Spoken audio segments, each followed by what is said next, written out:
যতবার এই লাহিড়ি বাড়ির উপরে বিপদ আসবে ততবার আনন্দীর সামনে ঢাল হয়ে দাঁড়াবে। শত্রু যতই বুদ্ধিমান হোক, যতই চালাক হোক না কেন, যতই শক্তিশালী হোক, আমাকে না টপকে এই লাহিড়ি বাড়ির গায়ে কেউ একটা আঁচড়ও কাটতে পারবে না।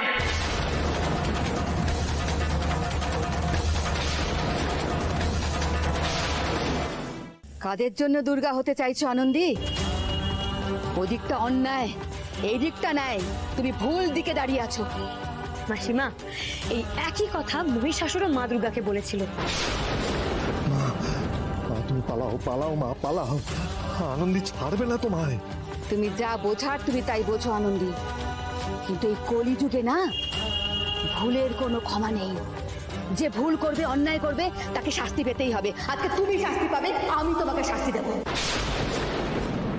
মা মা এটা তুমি কি করলে? ছেড়ে দাও মা, মা মা ছেড়ে দাও। আনন্দী কেমন সাংঘাতিক মেয়ে জানো না তুমি? পালাও মা পালাও। তো সোজা মানুষ খুন করার মতন একটা কাজ করে আপনি ন্যায় বিচার দেবেন? মানুষ খুন করলে পাপ হয়, আর সেই পাপের আগুনে আপনি ছাড়খাড় হয়ে যাবেন, ওই অন্ধকারে আপনি হারিয়ে যাবেন। আনন্দী দাও, আমাকে দাও, এই দাও। কোথায় যাচ্ছেন আপনি? ছাড়ো আমাকে, ছাড়ো আমাকে। এই লাহিড়ি বাড়িকে ধ্বংস না করে আমি যাবো না। আনন্দী ছাড়ো আমাকে। চুপ করুন। সুন্দর, আসবি না সুন্দর? আমি ধরা পড়ে গেলেও তুই আমাকে বাঁচাতে আসবি না সুন্দর? মনে রাখবি, আমি তোর দাদা কেউ না থাকলে তোকে একা একা তোর বাবার মৃত্যুর প্রতিশোধ নিতে হবে।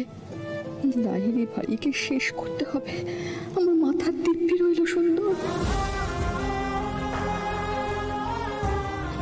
কেন মা কেন, কেন এমন দিব্যি দিলে? চোখের সামনে এসব দেখেও আমি তোমাকে বাঁচাতে পারছি না মা, কেন দিলে এমন দিব্যি? চলে যা সুন্দর, চলে যা বাবা। এই কি ভেবেছেন আপনি? আপনি আসবেন, দেখবেন, আগুন লাগাবেন আর চলে যাবেন? আপনার না এখন আমাকে চিনতে বাকি আছে, কেমন? আর যাও বা আপনি চিনলেন, শেষ দিনে চিনেছেন। শুনুন, আমার জন্য শিগগিরই একটা দড়ি নিয়ে আসুন। আরে তাড়াতাড়ি দড়ি নিয়ে আসুন।